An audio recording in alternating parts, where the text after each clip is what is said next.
Good morning, all students. Welcome to the lecture of real analysis. In the last lecture, we have seen two important theorems called as first fundamental theorem of calculus and second fundamental theorem of calculus. I am not saying these are important from the exam point of view. This is from the knowledge point of view. Also, these two theorems are very important because we have used these statements previously in our uh, right from first standard we have used it, but this is the stage where we have given the proof of both the theorems.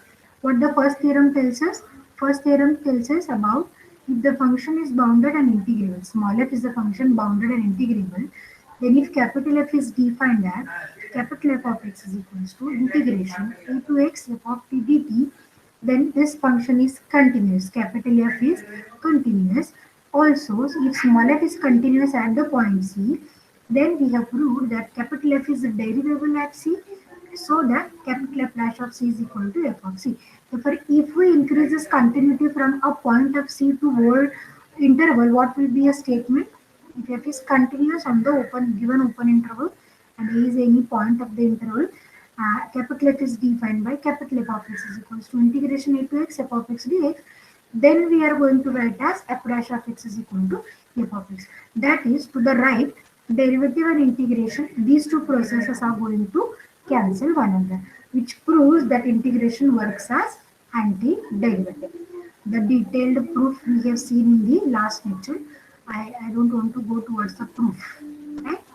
Also, we have seen an important definition of primitive. Important definition of primitive of a function. What is primitive? For a given function, if we say that the given function is derivative of some other function, then that function is a primitive. That is, if a derivable function capital F exists such that the derivative f dash is equal to a given f, that is capital F dash is equals to small f, then this capital F is called as primitive of small f. Capital F is called primitive of small f. Small f is a derivative of capital F. Therefore, capital F is called as primitive of small f. Therefore, by first fundamental theorem of calculus, we have seen or we can observe that the sufficient condition for the function to admit the primitive is continuity, but it is not necessary. Second theorem we have seen, the second fundamental theorem of calculus, which tells us that if the function small f is bounded and integrable and capital F dash is equals to small f, then integration small f is capital FB minus capital Fa. That is, if I put the value of this small f to be capital F dash, the statement will be integration a to b capital F dash of x is equal to f of x between the limits b to a to b, that is FB minus Fa. This theorem we have proved by using Lagrange's mean value theorem concept. Okay, and while discussing this Lagrange's mean value theorem, we have also discussed what is the geometrical interpretation of that statement. Okay, also we have discussed why the derivability cannot be defined on the closed interval. This is a nice geometric interpretation we have studied. Is that clear to everyone? Any doubt up to this last lecture? No, ma'am. Good. Now in today's lecture, we will deal with some few examples and then we will go for mean value theorems. Okay. The first example we are going to discuss today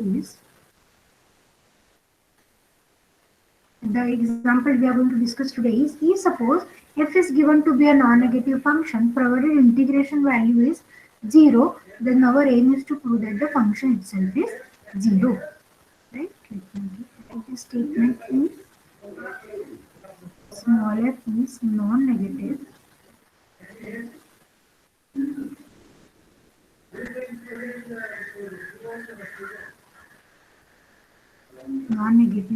continuous function on closed interval AB and integration a to b f dx is equals to 0, then prove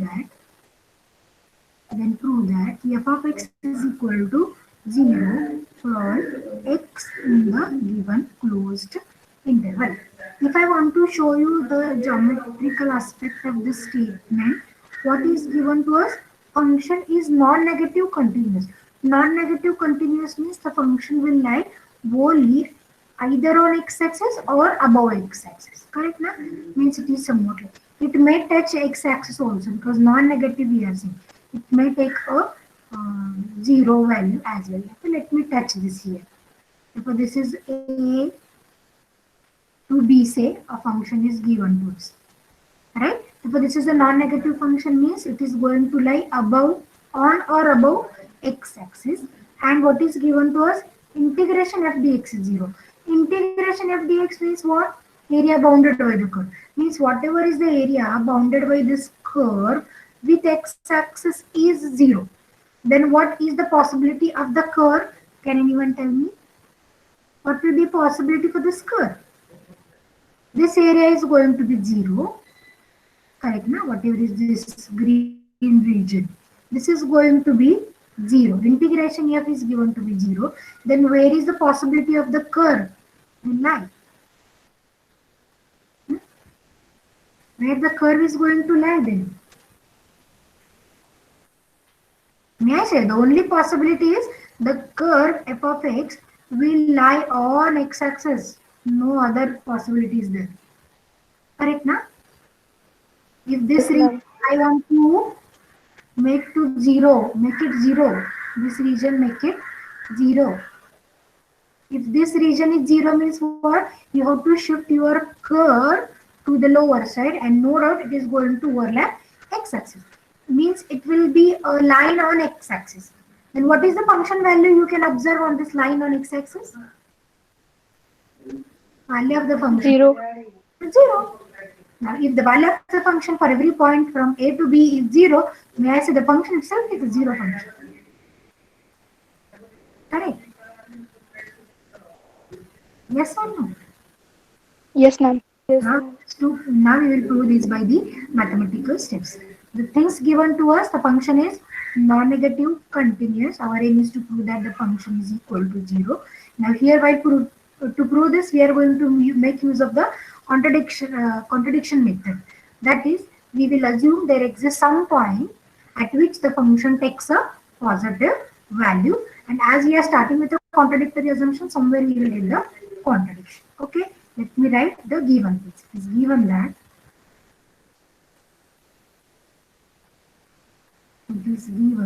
f is continuous non-negative function on closed interval AB. Therefore, may I write this is nothing but f of x is greater equal by 0 for all x in the closed interval AB. For all x in the closed interval AB. What to prove? To prove that f of x is equals to 0 for all x in the closed interval AB. Now what we are going to assume? A contradictory assumption. Suppose that for some point C belongs to open interval, I will write. Some point C belongs to open interval AB, f of C is positive. F of C I am considering positive. Positive means what? Somewhere, suppose f of C is the point I am taking here, then f of C is above x-axis. The point will lie going to be above x-axis. This is what we have made an assumption. Now what we will do? Now we will make use of the continuity of the function at the point C. Therefore, I will write then. Now I will select the particular value of epsilon to be fc upon 2. Why it is fc upon 2? That you can understand. This is a pure line adjustment. Epsilon is fc upon 2 by continuity of here. The function is given to be continuous on whole interval. No? Therefore, we will assume that the function is continuous at point C. Continuity of f at C implies that there exists delta greater than 0 such that, what such that? What is the definition? Continuity at point C. Mod of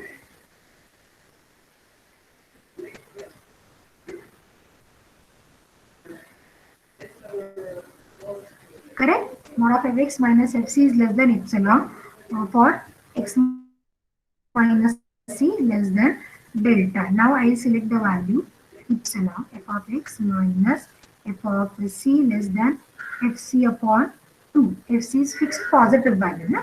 Therefore I can put the value. Now here what this term is going to give me mod of x minus c less than delta. Now let us remove this modulus in order to write that this term fx minus fc lies between minus fc upon 2 to plus fc upon 2.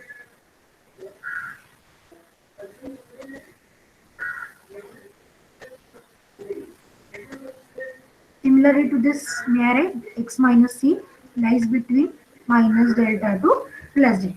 X minus c lies between minus delta to plus delta.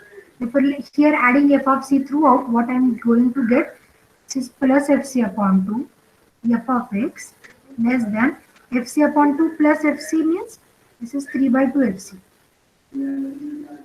And similarly, x lies between c minus delta to c plus delta. C minus delta to C plus delta. That is around this point C. This is my closed interval A to B.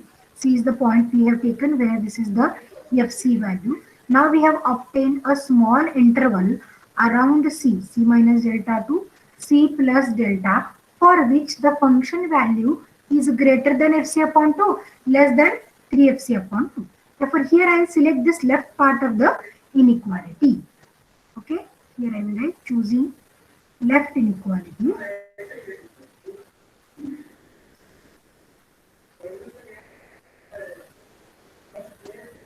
What this left inequality gives us, fx is greater than fc upon 2 for all x between c minus delta to c plus delta.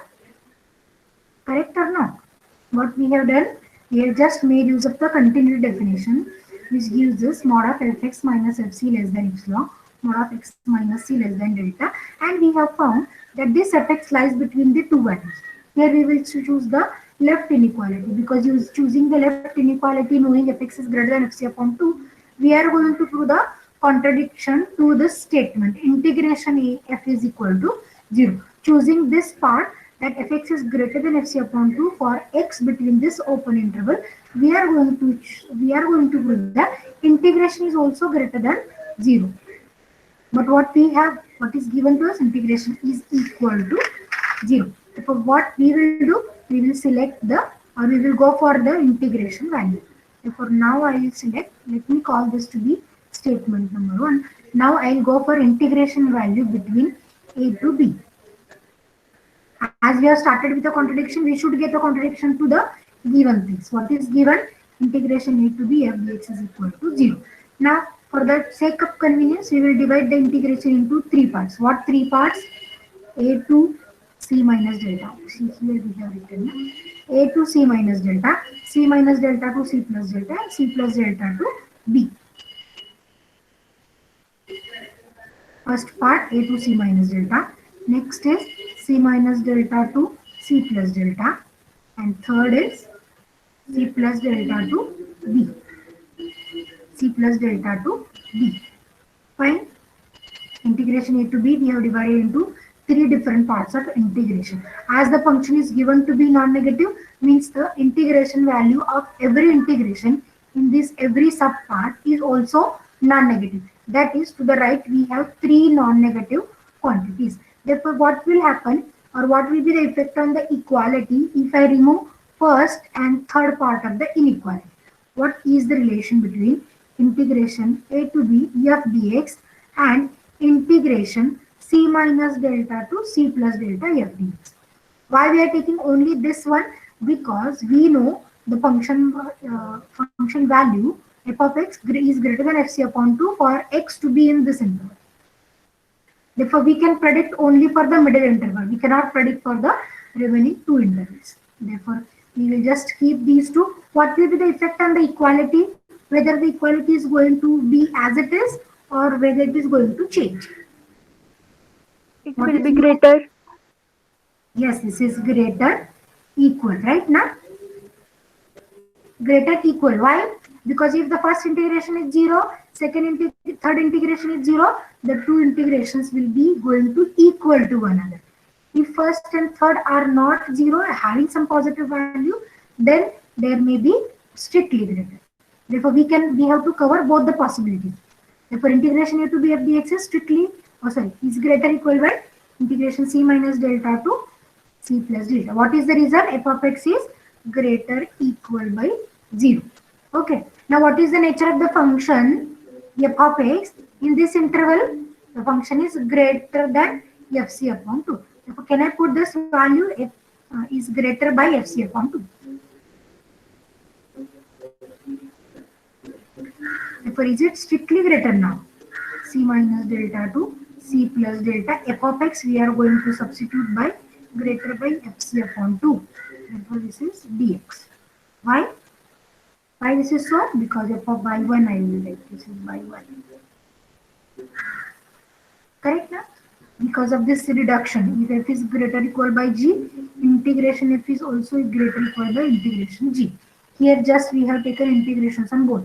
Integration f will be greater by integration fc upon 2.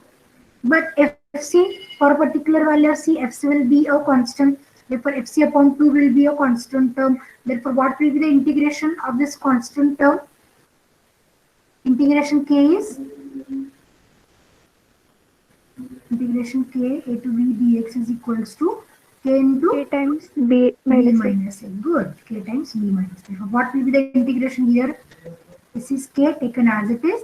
B minus a I have to take. Na? That is c plus delta minus c minus delta. Right? What is the value? CC will get cancelled. We will get delta plus delta. This is 2 delta.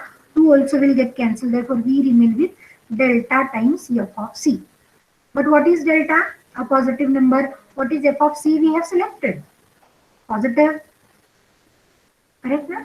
We have selected f of c. Positive. Delta is also positive. Therefore, what about the product? Delta into f of c. What about this product? Positive. Positive. Therefore, may I say this will be greater than 0. What is the quantity on the left side? This is integration a to b f dx is strictly greater than 0. This is strictly greater than 0, which is the contradiction. Contradiction to what? Contradiction to the given thing, integration is equal to 0. Why the contradiction arises? Due to the wrong assumption that there exists a point C such that fc is greater than 0. But the point we have selected C in the open interval means C is not A, C is not B. But what will happen if I select C as A, C as B? Or may I say similarly? Similarly, here what will write, which is the contradiction.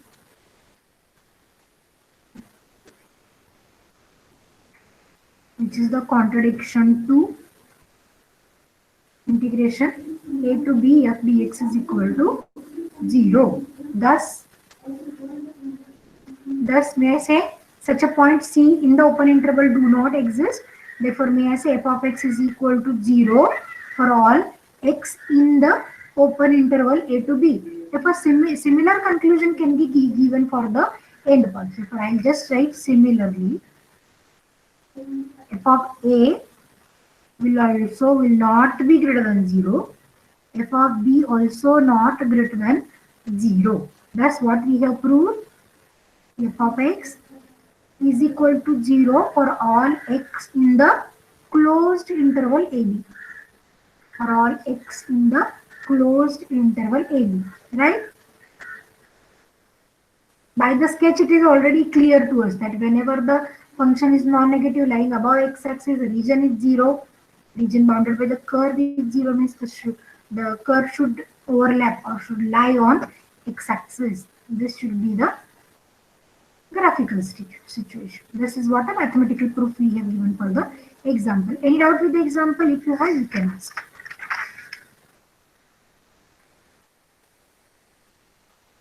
No doubts? Shall I go for the next example then? prove that with the help of equation or with the help of an example that the equation integration a to b f dash x dx is equal to f of b minus f of a is not always valid.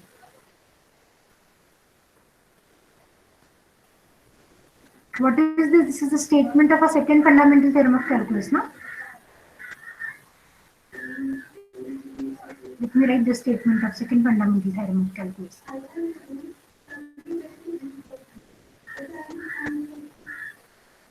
This is the statement, no? But what is the condition given or imposed on the statement? The function small f should be bounded and integrable. Function small f should be bounded and integrable. That is, the function f dash is also bounded and integrable. If the function is integrable, if the function f dash is integrable, then only we can use the second fundamental theorem of calculus in order to write its value as fb minus fa. Therefore, here what is asked to us to give an example that this equation is not always valid. Therefore, what we will find? We will find one example such that f dash is not integrable. Okay. Instead of finding the example of a function which is not integrable, it will be easier for me to find out the example of a function which is not bounded. Which is not bounded. Therefore, what is the job? Find out small f such that its derivative f dash is not bounded in the given interval a to b. If it is not bounded, it is not integrable. If it is not integrable, quantity on the left hand side is not going to exist. Then it is not going to equal to the right hand side value. Is it clear to everyone? Yes, ma'am. Here I will write, this will be true only if f dash is integrable. Integrable in the bracket I'll write bounded as well, because to check the integrability we need the function to be bounded. Okay. Therefore, what is the job we are going to do? We'll find out one function which is not integrable, or it is better to find out a function which is not bounded. Which is not bounded. Can anyone tell me the example for which the function f dash in the interval a to b is not bounded? Let us take f of x is equal to 2 root x on the interval 0 to 1, say. On the interval 0 to 1, say. Then what is its derivative? What is the derivative of this function 2 root x? 1 upon root x. 1 upon root Yes, x. it is 1 upon root x. In which interval? 0 to 1, no? Closed 0 to closed 1. Now check whether your function is bounded in this interval. Student has to tell me whether the function f dash is bounded in closed interval 0 to 1 or not. If it is bounded, we will go for its integrability. Bounded or not? What do you mean by bounded or not? Or Yes, something ma'am. is unbounded? It is bounded. Bounded? That is what my question is, no? What you are searching actually to check whether the function is bounded or not. What is not bounded means?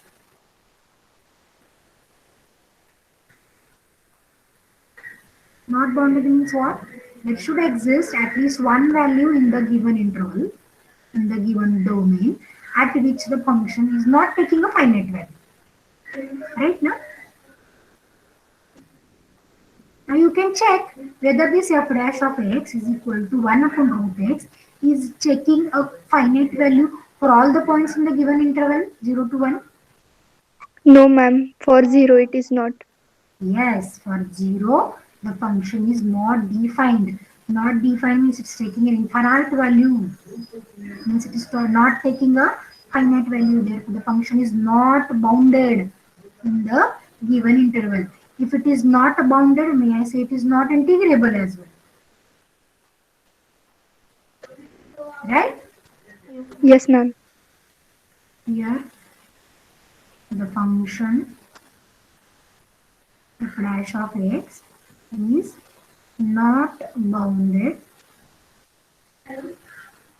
in closed interval 0 1. Why? Since at x equal to 0, f dash of x is not defined. Not defined means what? It is taking infinite value. No?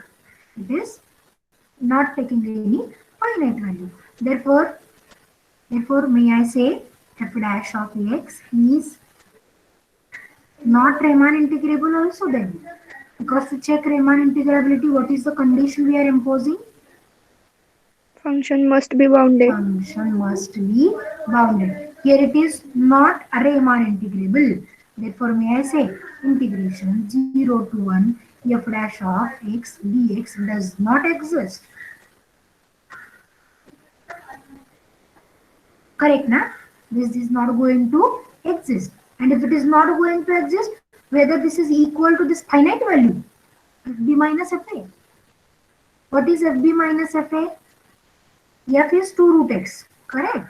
F is 2 root x. What is fb? F of 1. F of 1 is 2 root 1. This is 2. What is fa? F of 0 is 0. If this is 2 root 0 means 0. 1 minus 0 it is 1. Means to the right we are getting finite value, but to the left we are saying this is not going to exist. Therefore, whether you equate a finite value with the value which is not going to exist, right? Rather it's an infinity. Therefore, this is not going to be valid. Therefore, this statement of second fundamental theorem of calculus is valid, is true only if the integrand is bounded and integrable. Bounded and integrable. Whatever the examples we have solved right from 12th standard to till now, in every example it was made sure that the integrand is bounded and integrable. But from now onwards, it is not essentially given that the integrand is bounded and integrable. Right? Now, for how many examples you can produce? This is one example. Another example, if I want to write for this, what can I write? Suppose I'll take f of x is equal to 1 upon x minus 1. 1 upon x minus 1 on the closed interval 0 to 2 say. On the closed interval 0 to 2 say. What is its derivative? Yes, what is the derivative? Whether all of you have forgotten all the formulas of integration and derivative. Minus 1 upon x Plus 1 minus upon 1 x bracket minus square. 1 bracket square. Good. And again this is defined for 0 to 2. Check whether your f dash is bounded again or not. No, ma'am. No, it is At still x not. equal to 1. Yes, at x equal to 1, this is not bounded, not integrable. If integration do not exist and it will not be equal to the fb minus fa value. Is it clear to everyone? Yes, ma'am. One more example, you can write f of x is equal to 1 by x in the closed interval 0 to 3. Correct. What is its derivative? Minus 1 upon x square. Again for 0 to 3 this is not bounded. Correct. Now actually we are interested in finding the examples which is not integrable. It will be easier for me to find the examples of not bounded because the fact we know that not bounded are not integrable. Clear to everyone? Yes, ma'am. Okay. Therefore here you just write one remark. Here we just write one remark. What the remark is, if f is not integrable but f of x is equal to g dash of x for all x in closed interval ab, then integration a to b of dx is not equals to gb minus g of a. When this is true, only if it is integrable. Otherwise, the statement is not true. Okay. Now we'll go to the next part of the syllabus, which is mean value theorem for integral calculus. Previously, we have discussed the mean value theorems for differential calculus. No? One mean value theorem we have discussed in the last lecture itself. Lagrange's mean value theorem, Rolle's mean value theorem. Many mean value theorems we have discussed for differential calculus. Now we will discuss it for the integral calculus. That is for integration examples. We will find out the mean value. Now what is mean value or meaning we have discussed? This is not average. This is not average value. Right? What is the meaning of mean? Mean is the value having some special property. This is the given value having some special property. Some special property. Right? Now what we are going to find out? We are going to find the values having some special properties, as we have discussed in Lagrange's mean value theorem, how that point C is going to possess the special property that tangent at the point is parallel to the chord joining the end points of the curve. Right? Now, mean value theorem, first mean value theorem of the integral calculus.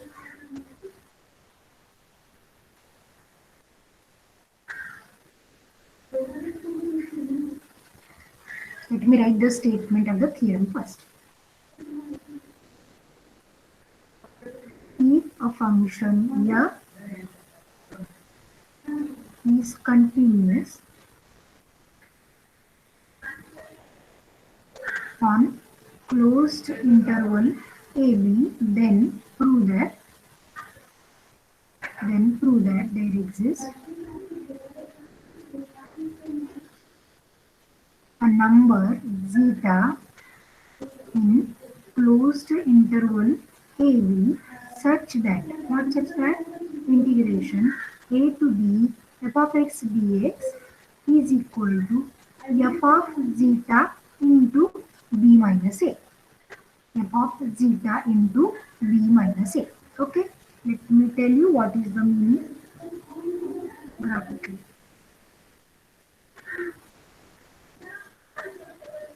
Suppose this is the continuous function on the closed interval a to b. This is my f of x. Then what the theorem says, there exists a number zeta somewhere in the closed interval ab such that integration value means what?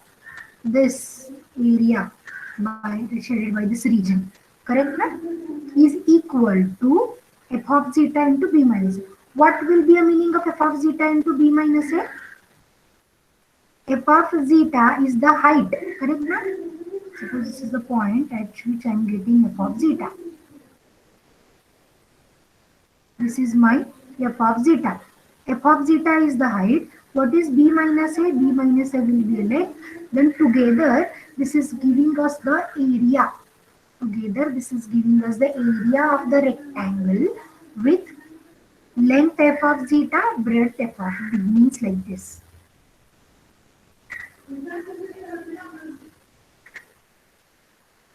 Okay, whatever is the area covered by this red region is exactly equals to the area covered by this blue region. This is what the theorem says. We will first go to the proof and then with the help of example, we will try to understand how this is going to work out. Okay, understood the theorem? Function is continuous. Then we are giving the existence of a special number zeta such that integration value is f of zeta times b minus a. To prove this, actually we have proved one statement in the reductions at the earlier stages of the lecture, that integration value lies between small m times b minus a to capital M times b minus a. Correct? Now in that stage only we have written this. Okay, let me write. Here it is given that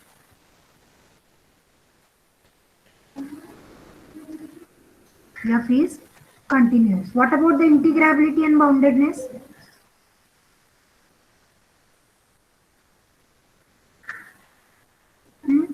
It is given only that the function is continuous. It is nowhere mentioned that it is bounded and integrable. Only continuity was mentioned. Whether this function will be bounded or integrable or not.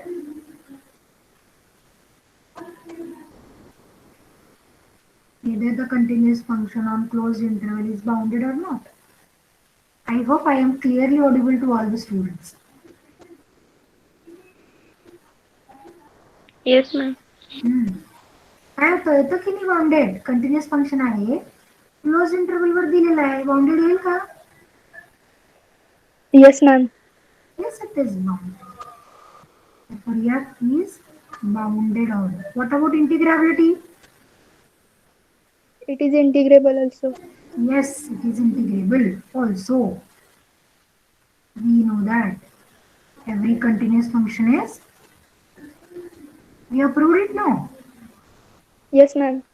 Every continuous function is integrable. Therefore, may I say this F is integrable on the given interval.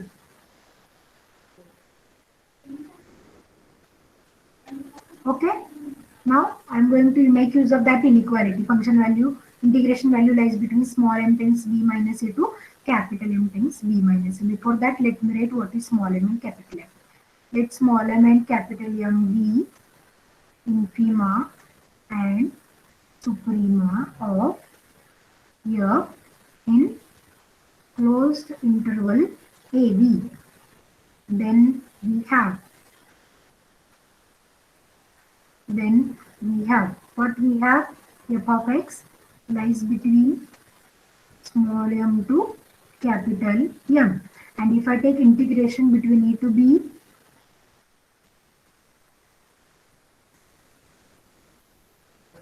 what will happen?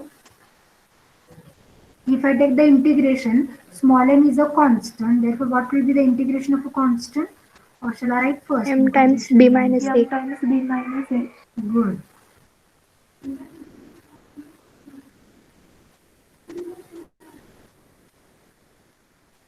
Therefore, to the next step, what I will write? This is small m times b minus a less than or equals to integration a to b f dx less than or equals to capital M times b minus a. Therefore, as this function value lies between small m times multiple of b minus a, capital M times multiple of b minus a, therefore, one can say that there exists one number, say mu or lambda, between small m to capital M, such that the integration value is mu times b minus a. Right? This is one of the deduction actually. Hence, there exists or there is a number mu in closed interval, sorry, not interval, it is in M to M, between M to M, such that, what such that? Integration a to b f dx is equals to mu times b minus a. Because the value lies between small m times by b minus a to capital M times b minus a. That is some multiples of b minus a. Okay, now what is given to us, the function is continuous. Therefore, this mu which lies between small m to capital M must going to take a function value. Since f is continuous on closed interval AB, comma, it attains every value between its bounds.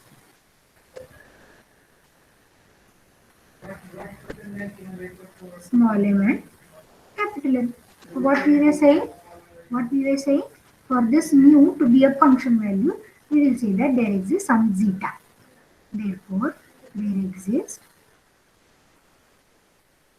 a number zeta in closed interval AB such that this mu is equal to f of zeta. If mu is equal to f of zeta, let me put this value in the above equation. Therefore, equation 1 becomes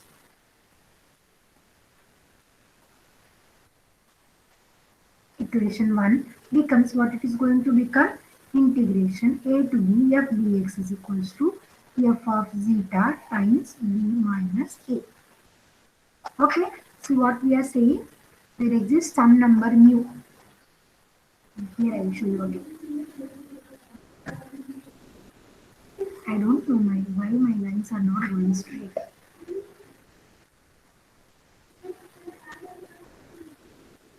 This is the continuous function we have on closed a to b. This is a small m value, and suppose this is my capital M value. Correct? And as the function is continuous, if you look at the curve, all values, the function take all values between small m to capital M. Then what we are saying, mu lies between small m to capital M. No, mu lies in closed small m to m. For somewhere here your mu lies, then this mu must be equal to a function value. What the function value it will be? This is equal to somewhere here. Mu is going to take the function value somewhere here, and this is nothing but a point, say zeta. Now what we are writing, this mu is equal to f of zeta, and this zeta is our mean value of value possessing the spatial property. Value possessing the spatial property. If we want to understand this by an example, let me give you one example. Say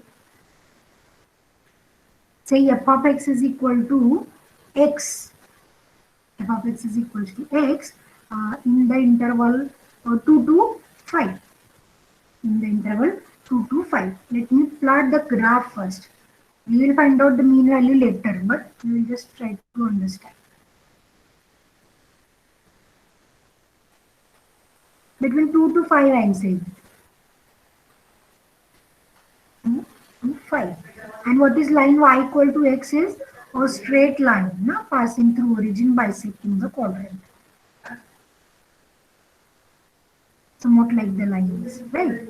But what is the area bounded by the line?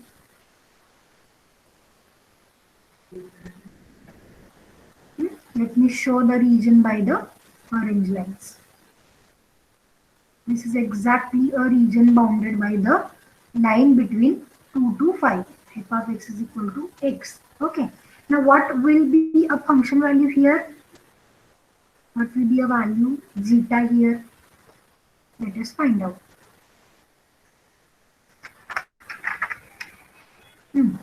For time being, let me find out by direct integration.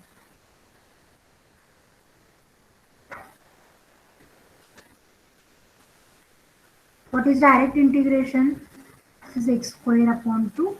This is for the sake of your understanding I am telling by direct. Otherwise you have to solve by Riemann sum method. What is the value? 1 by 2 I will take out common. This is 25 minus 4. Right now? 25 minus 4, 21 by 2. 21 by 2 is the integration value. Now we want to express in this format f of zeta into b minus a. What is b minus a? This is 2, na? B minus a is 5 minus 3. 3. If may I write this as 7 upon 2 into 3, I can adjust, no? Because 7 upon 2 into 5 minus 2. Correct? But this is very similar to this statement, f of zeta into b minus a. 7 upon 2 into 5 minus 2. Therefore, what is your f of zeta here? 7 by 2. Yes, 7 by 2. And what is the function? F of x is x. Therefore, what is your zeta value? 7 by 2. 7 by 2 means it is 3.5. If somewhere here is my value, this is 3, 4, 3.5 is somewhere here. Let me plot it. Now let me just find out a function value correspondingly.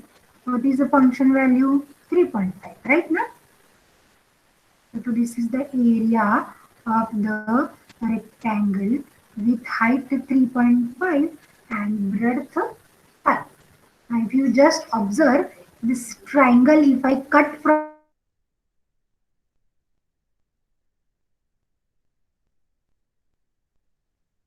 rectangle, correct now? This part of this triangle, let me share my pink region. This pink region, what I will do, I will remove this green region, I will remove and I will paste it here, so that it will give me the area of the rectangle with height 3.5 and breadth 3. Is it clear to everyone? Yes, ma'am. Yes, ma'am. In exam, if it Yes, is a ma'am. question, you should not follow these steps. You should solve by Remansa method. Right? You have to solve by Riemann method, not by direct integration. Correct now? Let us take one more example to understand. Let us take one more example. Let me take an example, say integration 0 to 10 x square dx. Find the mean value.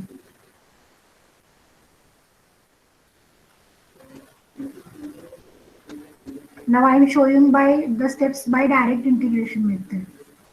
But in exam you have to solve by Riemann method. This is for the sake of understanding I am telling you. 0 to 2x square dx. This value is actually integration value is x cubed by 3 between 0 to 10, that is 1 by 3 into 10 cube. 1 I will write for the sake of convenience. But take this bigger values.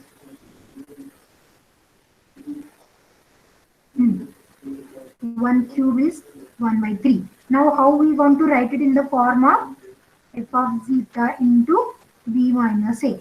Therefore, may I write this as 1 by 3 into 1 minus 0? Yes, I ma'am. want to write in this form. No? Therefore, what is my f of zeta then? 1 by 3. Yes, it is 1 by 3.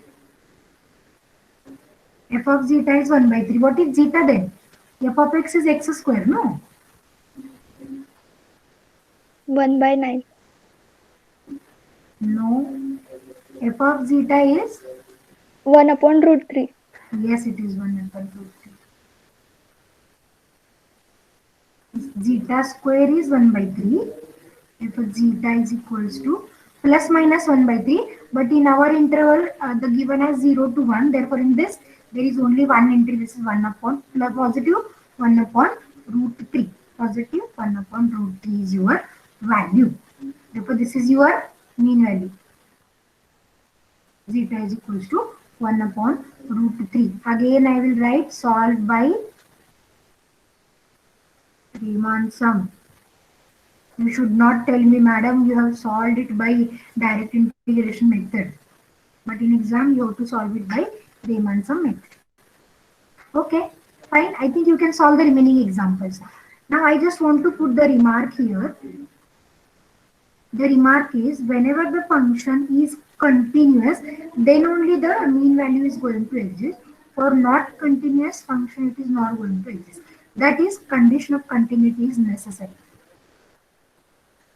In previous theorem, the condition of continuity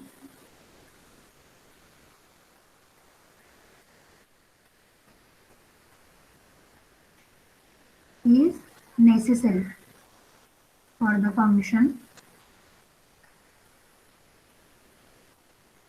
to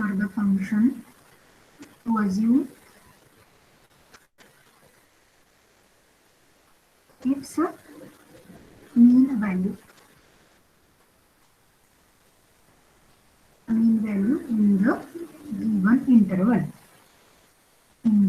given interval. That is, if the function is not continuous, it is not going to have any mean value. Let us take one example for this. Now, what is the job? The job is to take a not continuous function and to show that this is not going to assume any mean value. Okay. Let me take an example. Say f of x is equal to a simple example of a discontinuous function I will take by dividing into two parts. Suppose I am going to define it by 3 and 5. First I will define for the values of 1 less than 4. Okay, for 4 to 6, I am going to define the function values. First you have to tell me whether the function is continuous or not. Whether the function is continuous on 1 to 6. No, ma'am. Okay, good. No. At which point it is discontinuous?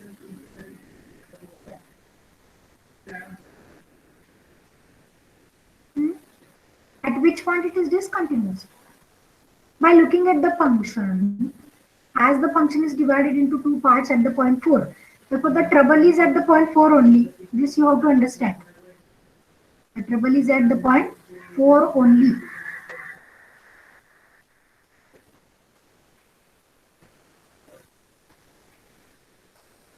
Correct na? Because from 1 to 4 the value is 3. Okay, and that is for 1 to 4. Value is 3. Okay, for this 3 is for the value just previous to 4, not at 4. Okay, similarly at 4 the value is 5, exactly 5. At 4 the value is exactly 5.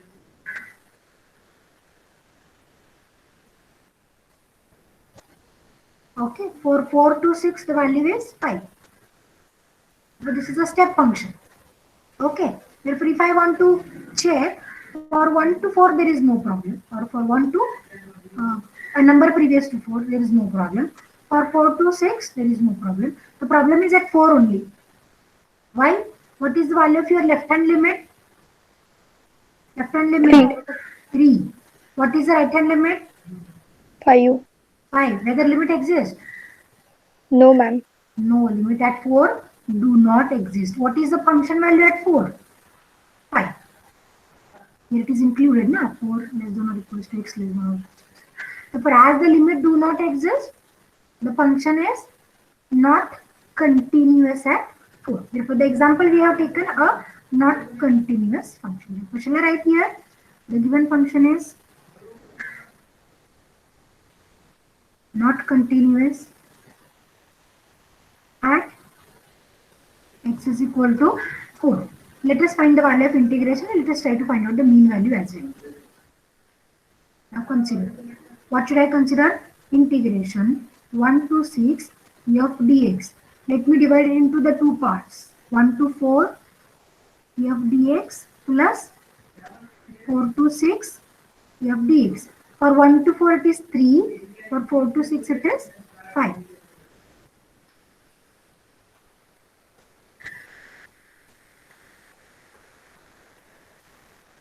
What is the integration values then?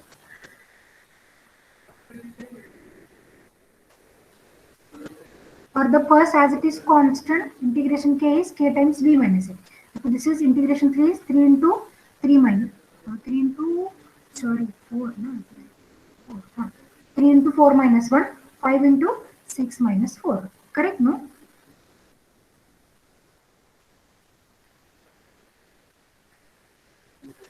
Right, how much is the value? 3 into 19. 3. This value is 19. Now what the job we are going to do? We are going to write the right hand side as f of zeta into b minus. What is b minus a? 6 minus 1, na? 5 we have to arrange. But how can I adjust 5? I want to arrange 6 minus 1. This is 5.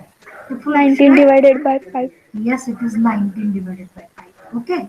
Therefore, what is the value of f of zeta? 19 divided by 5. 5. But whether this is a function value? 19 by 5. How No, many ma'am. values of function we have? There are two possibilities of function value. Either it takes 3 or either it takes 5. The function will not assume any 19 by 5 value. If this is not a function value, such as zeta is not going to exist. Thus, 19 by 5 is not a function value. If it is not function value, whether zeta exists? No. Yes, zeta do not exist. Zeta do not exist. Okay. Now I will give you some homework to solve and we will.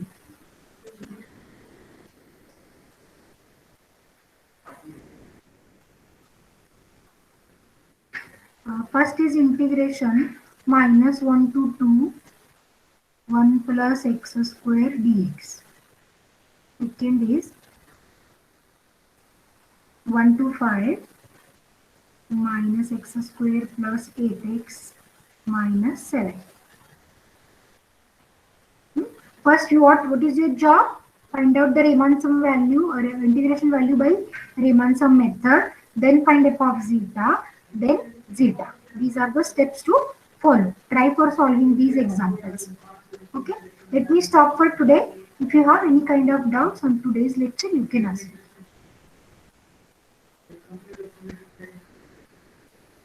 If not, we will stop. Thank you for watching the today's lecture.